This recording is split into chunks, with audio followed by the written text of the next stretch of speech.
just finished eating and cleaning up at the kitchen. Today was the day for Samu at the Zen temple. 15 people, maybe more, came and we did lots of work. It was raining hard at times. So I was assigned to do the cleanup of those windows with many, I don't know how to call it, pieces of window one on top of the other at the office area, just by myself. And it was interesting. Remembered when I was little, at the elementary school, even the junior high school, we had time for cleanup, floor. That's what I remember, and sweeping and stuff like that. So cleaning up the window, I haven't done it for a long time. But it's fairly interesting and not so easy because you have to work on the detail, top side, bottom side, on the edge. They tend to accumulate some of the dust.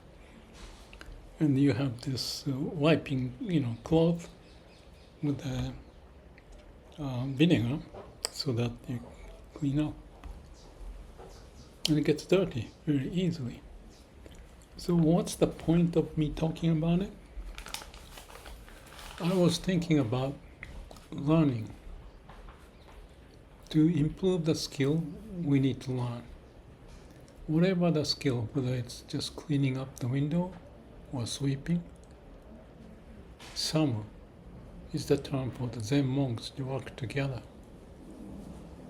And in their assigned works, everybody's working for 2.5 hours. Before that was zazen, meditation. And I could feel, especially when it's done, in the middle of it too, working, I felt camaraderie. I think that's the teamwork. It's a whole organization synchronized to do the work. I was doing this window job, other people outside. Even, I think he was mowing the lawn. And I saw him totally wet in his hairs. But as if nothing, he was doing it. Other people doing some other stuff. Some are cooking for the lunch. It was impressive. It's like a sailboat when crews are working together, long passage. I have done something like that. And they are sinking. So individual is one organization, but as a group is another organization. And synchronized. Without talking, they know what's going on. That's an art. So my thinking is that same situation for each individual.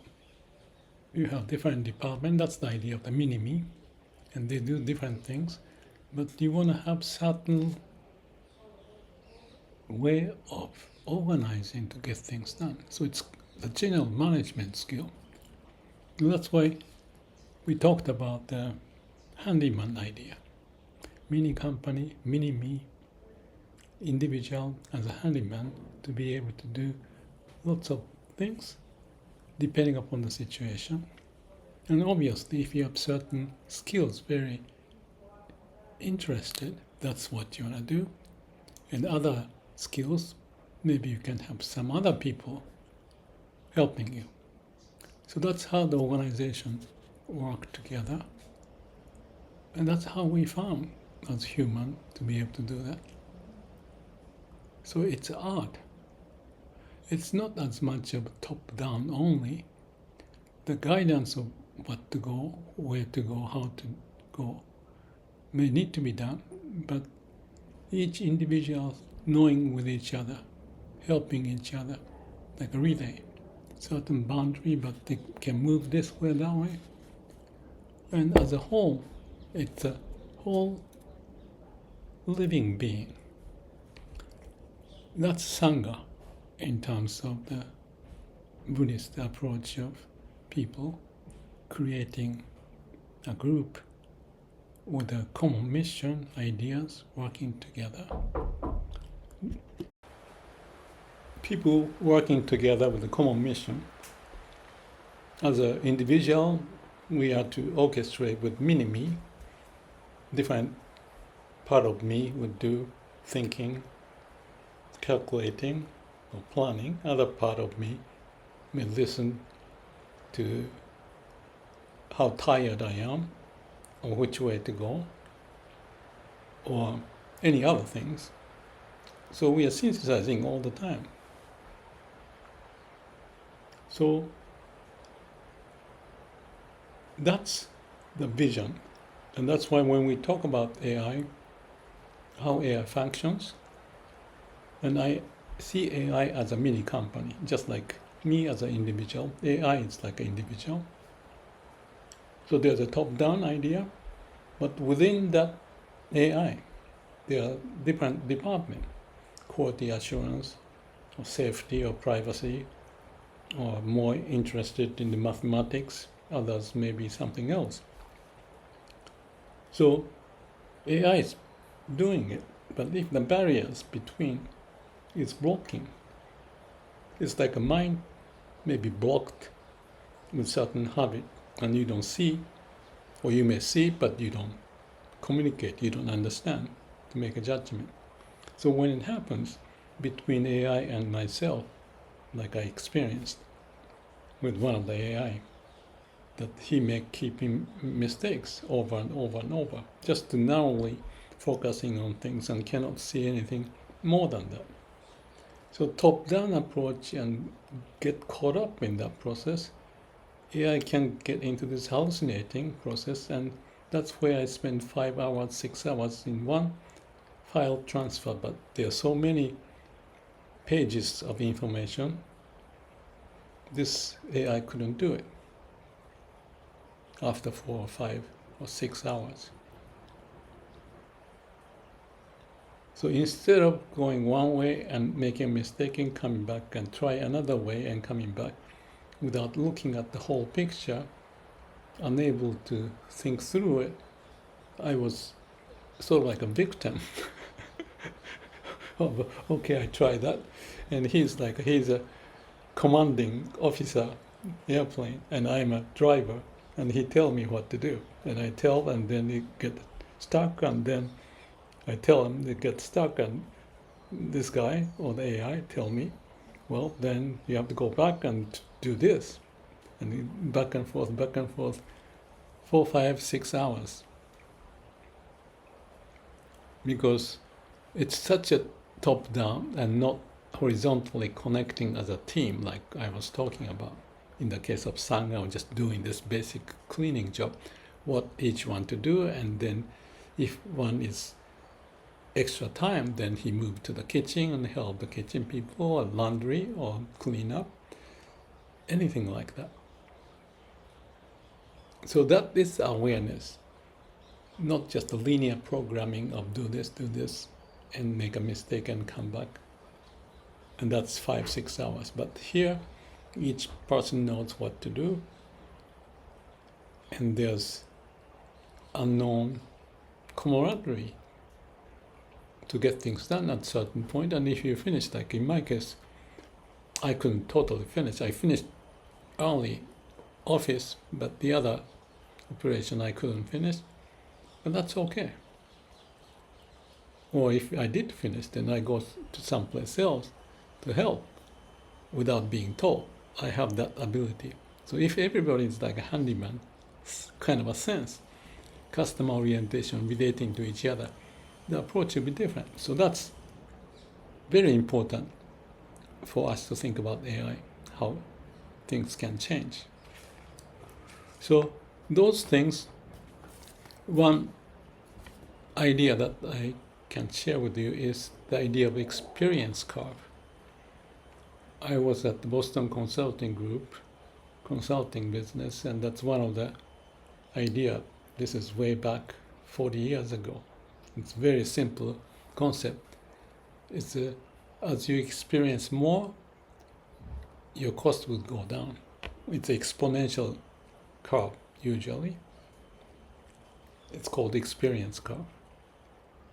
So if you are ahead of other competitors doing certain things, and exponentially, so you can get the very fast movement in terms of the productivity improvement before the next one comes, and you have much more experience, more people, and therefore you have a fast mover advantage to have the race. You're heading ahead, more experience, more learning.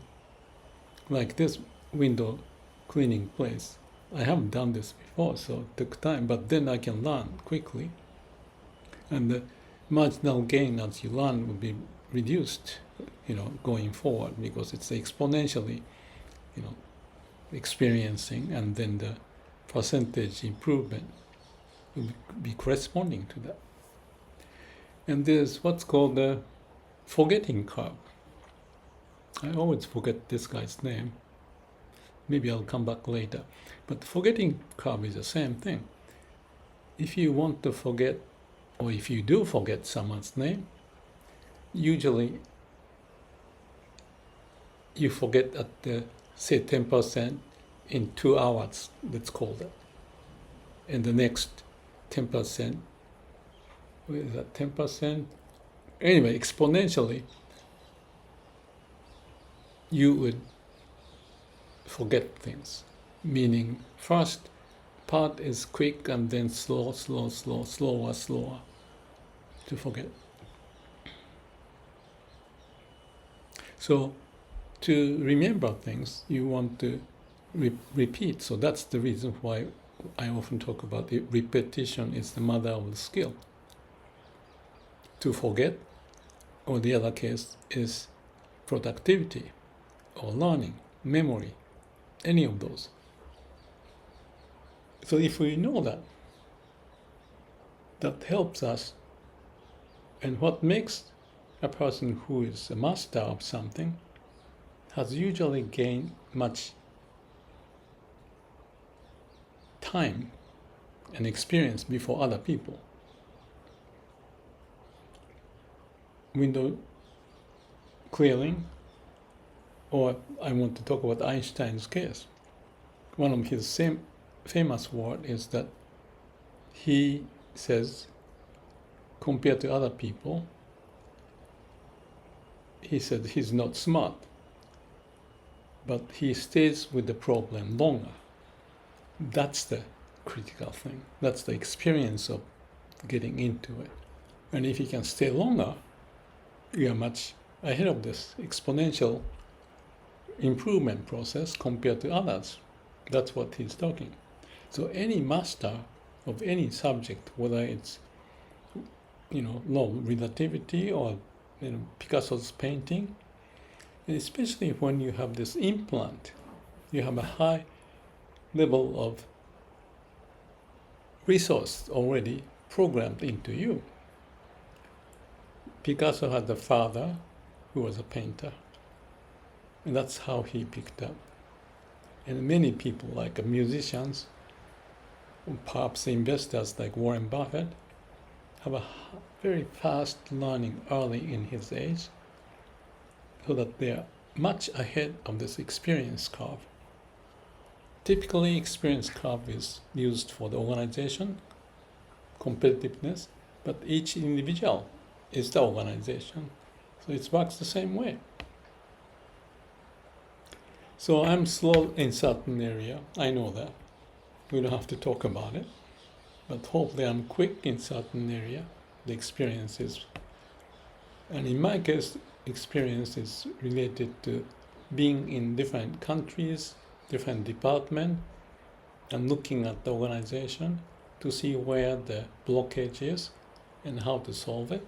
What's the bottleneck or blockage, and solve that. So that's how I made my living. Wrote books, videos, seminars, consulting. I did 40-some years, so I'm sort of expert in some way or the other for the organization to improve, transform. But I realized that awakening is very similar, that if you stay with the problem like Einstein's case. That's the case of idea generation. But awakening is the same. I had 10-day meditation every day for 11 hours sitting. On the 8th day, after sitting in the pain, I found a way. And that was when the energy just exploded, so to speak. Awakening experience. So to me, that awakening and the idea generation has a common root. And that's Mr. Nakayama. Masakazu Nakayama is the person who wrote the book about those, about satori and idea generation, the common root. So you don't need to think about awakening as something foreign, but there's a scientific way to look at it. Dedication, repetition,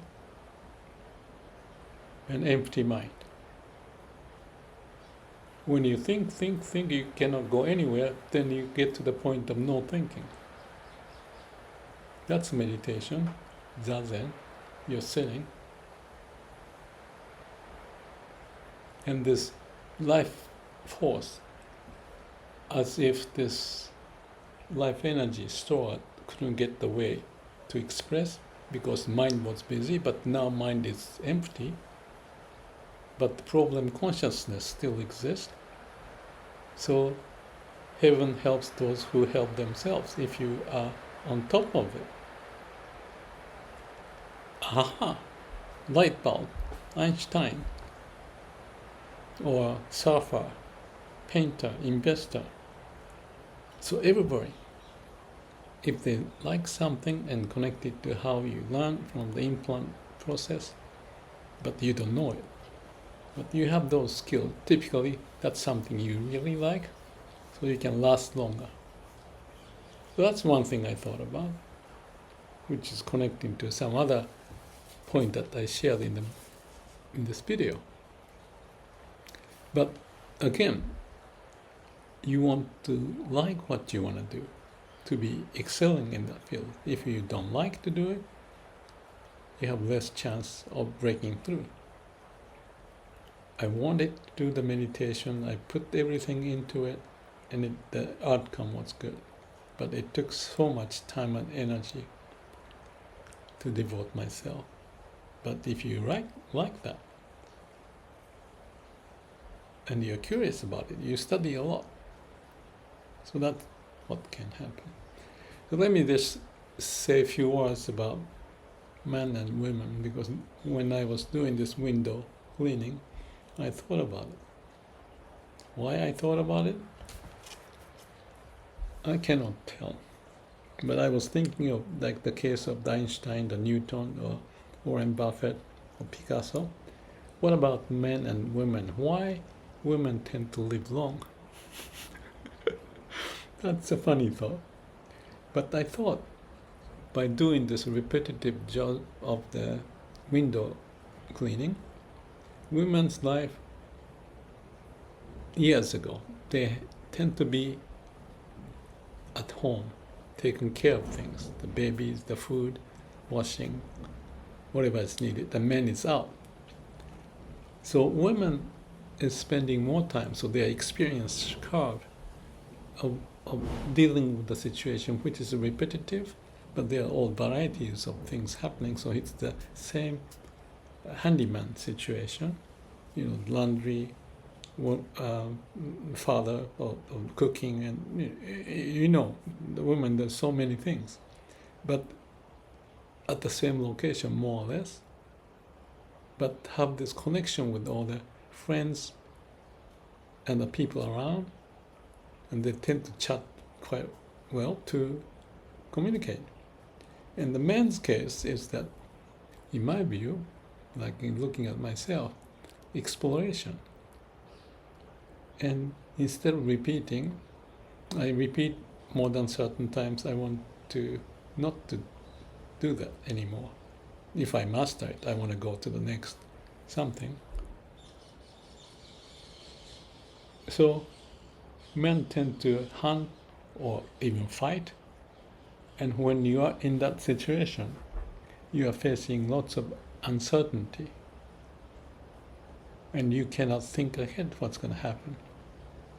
So that would cause more stress for men if their inclination is fighting and finding the food, or finding the woman, or go to some place and take a risk of building a canoe or whatever. Woman is waiting for the man to do the job and take care of the man, and having a resting place for. I think that's the reason why women live longer, because it's important to have such skill in certain location with certain predictability, experience curve, and the generation after generation. I'm not saying women should be or not. I'm just saying that could be, because that's just a thought I thought about. So let me finish this. I was talking about the implant, which is the same as extra experiences when you're early, and you can get ahead in terms of the skills. And if you have such implant which you like, then that's one way to do it. Soichiro Honda, the president of Honda, passed away, founder. He has a book about to do what you like and have that like a sail and live your life. That was the title of the book. Just translating from Japanese to English. And that is precisely the way. And there's a president in Japan who was the president of the pharmaceutical company, and he wrote a book. I still remember the title of the book is Life is Image Creation and the Practice of it. Which means you like what you want to do, like the Walt Disney, have a star and move forward, which you like to do, and you get the lots of mileage, meaning experience curve goes into it. Because you like it, you keep doing it. You are Einstein in a different field. In my case, I have different interests. So my interest is coordinating and figuring out of the moving target to find the bottleneck and what to do. And I apply that in Zen and the meditation and the awakening, or it could be the idea generation. Now I'm working with AI to see if that kind of idea can happen with human and AI working together. So it's a long story to go over all of this, but hopefully, I hope you find something interesting. If not, find something else that's interesting for you and go for it. Enjoy your life. Listen to your heart. Hopefully you know what you really want to do. And if that is helping the society, that's the way to go. Thank you.